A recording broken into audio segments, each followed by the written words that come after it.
Hi everyone, it's Tracey here from Art Fiber Stitch, and I've been thinking about how other people's trash is quite often my treasure. I called in to see my mother the other day, and she said, "Tracey, can you think of any use for these bits of fabric, long thin strips of fabric, because I'm thinking to throw them out unless you can think of something to do." Well, first of all, let's look at why she had long, thin strips of fabric. She used to make these, and it's made from a long, thin piece of fabric that has right sides together, one side sewn up, and you turn it inside out, and what you end up with is this tube, and you can put beads in it, like wooden beads inside it, and she did that, and then had a bead on the inside, a bead on the outside, a bead on the inside, and it ended up quite nice. She gave me a couple of those, and I think they're lovely. And I'm looking at all of these beautiful scraps that she's got left over, and I'm looking at the links. Can you see that that was quite a long one there? Because it's tied around your neck when it's finished. You know, I'm thinking we could do something different. I also passed this on the way. It's a knot of different things that I haven't put away yet, but you know, interesting things that might fit in. And I was thinking, how about we do the same thing? How about we do a few different fabric covered fun kind of necklaces, and see how we can use up some more scraps, because you know that's what I'm all about. So whilst I'm sifting through these fabric scraps, I'm thinking, what could I do? You know, because there's plain ones, and there's nice shiny ones, and there's silk ones, and all kinds of different themes suggest themselves. But, you know, also some slow stitch projects. But, you know, I'm thinking to start with, as an ode to Mum, I am going to do my own version of these things. And this one here, silk, gorgeous. Get rid of the coffee. But look at the different colours in it. Now, what I'm also thinking is she didn't leave me very long bits, so there's no way you're going to be able to tie this around your neck. Perhaps we could do something there from one end to the other and just have that bit that hangs. I think we'll work out our own version of how to use these scraps in a useful way. Let's put it aside for now. Right, we have our idea. These are some wooden beads. Well, they would have used plain wooden beads, easy enough to get at the op shop, your string of beads. And you can see what I mean. They go inside, something else goes on the outside. And look at these fabrics I've chosen. I've 3 different ones, 3 different styles. I'm going to go that silk, because who doesn't love silk and the lovely patterns it gets when you put salt on it. And this blue shiny one looks very exotic, doesn't it? The one at the front, yeah, well, I thought that looked pretty tribal. Well, we'll do a tribal jungle look. Now, I collect things, as you know. In this particular little glass jar, I have different wooden tribal looking beads. That's how I've sort of classified it. Some of them aren't wood, but you know, they look it, or bone or something. And some of them are ones like that, where that you would hang off something. And then you look at the holes. Where is the holes? Is it to one side? Is it through the center? How big is it? What can I use it for? You know, because the ones on the outside that we thread this thing through would have to be quite large. Like that. Oh, I think that could work. So this is our design phase, where we start thinking. What else we could possibly do. I am looking now at one of my other little jars of great little things that I've picked up at the op shop. The old jewellery, old bits of broken jewellery, you know, it's wonderful stuff. How about these old brass buckles and D-rings? I can think of a few uses for those. There. Are you getting ideas? Look at that one. That looks like it might have been on a watch. Some of them would have been belts. Some of them are just D-rings, which are quite good too. We might use that. I like these square ones. I was sort of thinking maybe we could thread our little tube or sausage of material through that. That'd be quite nice. And then I found this bottle of eyeballs.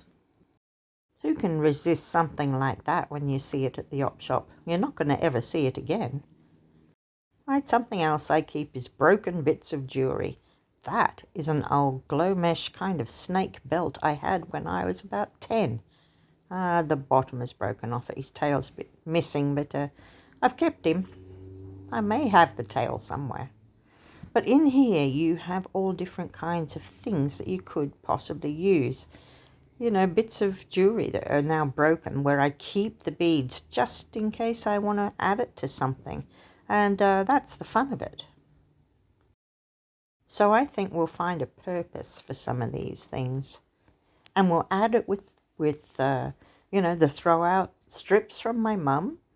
And we'll see what we end up with. But I am quite excited to try a different version. Look at this one here. That was a bit of a necklace that's now broken, but I liked these linkages of different beads and rings. And that one, very interesting. Could be an end. That certainly fits in with the tribal theme. Right. So I've decided to fold one of these strips over, right sides facing, so that when I sew it, and I did sew one down here on the overlocker. So yes, fold it over and then sew down right on the edge there, like I did. And then sew across one end. And the purpose of that is so that you can turn it inside out easily. You can push a chopstick or something into it and feed it onto your chopstick with your chopstick inside, and voila, it will pull out the other end. Let's have a look.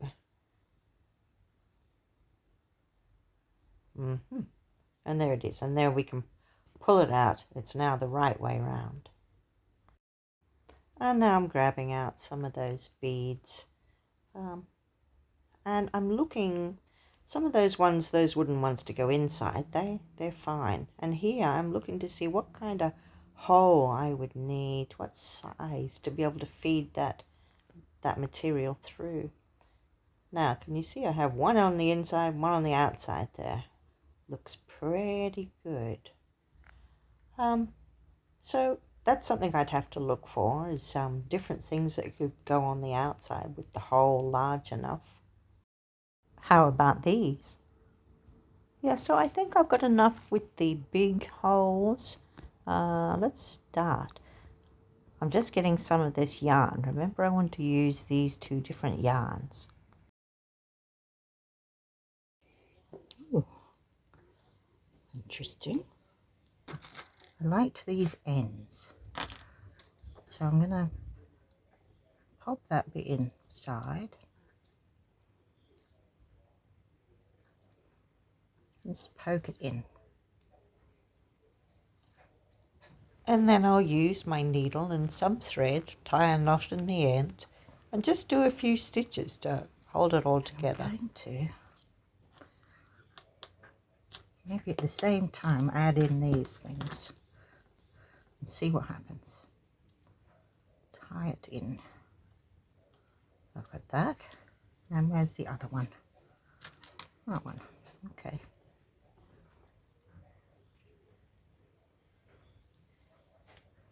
I'm just going to make sure that they're attached and not come out on me. And now I'm going to put this on somehow. And I'll give it a few stitches as well.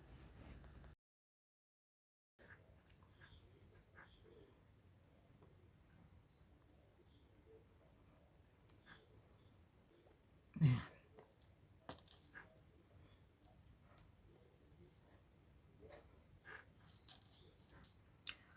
I'm just wondering if we can just sort of plait that around as a little bit of interest, possibly. So I'm going to treat it like any sewing project. I'm going to go down here and just make sure that I catch it now and again with a stitch or two here and there.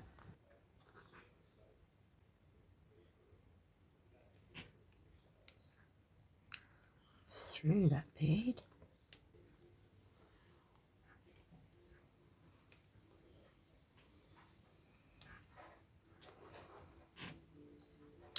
And we'll put that one up.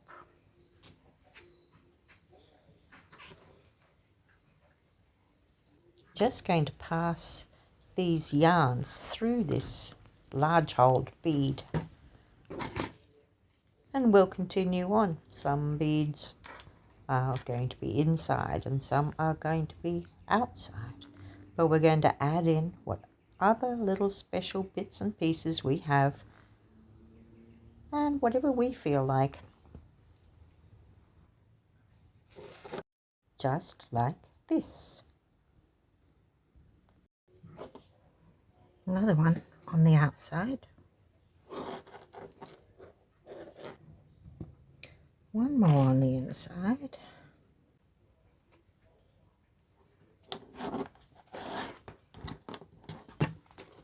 now we need something else with a big hole.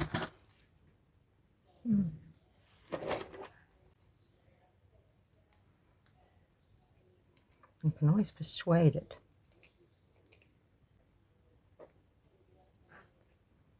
Nearly.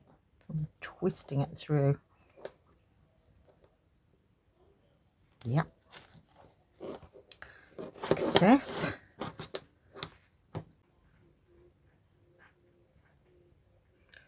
Poke that end in. And we'll do the same. Let's have a little look. I'm just going to put another end there, just like I did that one there. I like it.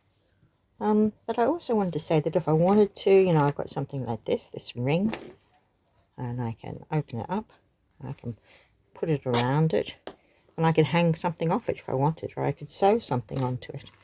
And you know, I had these lovely bits that could come off. You know, plenty of things we could play with. All kinds of interesting bits and pieces. So the marvel is that if you go to the op shop, you will find lots of broken bits and pieces. Add it with your fabric and make something. So I just wanted to end off by saying, whatever you do here, remember the ones of Mum's had a knot on the end, a really long one of these, and you just tied it. Well, we're not going to do that on this one. I think I would prefer to have something, we can use this bit of chain, and that'd be nice. So you could just easily join that in with a ring of some description. But look at all these lovely things here. You could make something really nice if you wanted. You could sew little beads on, you see. Sew these pretties on, have them hanging off. And it doesn't have to be a tribal one. You can make something more exotic next time when I'll take more time over it. But I just wanted to get this quickly up there so that you could see some of the things that I think that you can make. What do I want? Oh yeah, a little ring. Hang on. I've got some rings here. See, that's another thing. I could just join that in. There you go, a broken bit of necklace.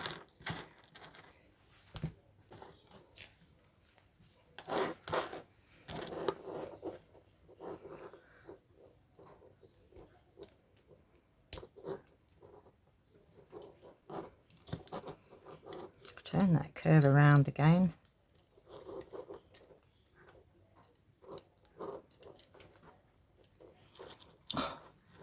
Find better pliers next time. There. And then this one here.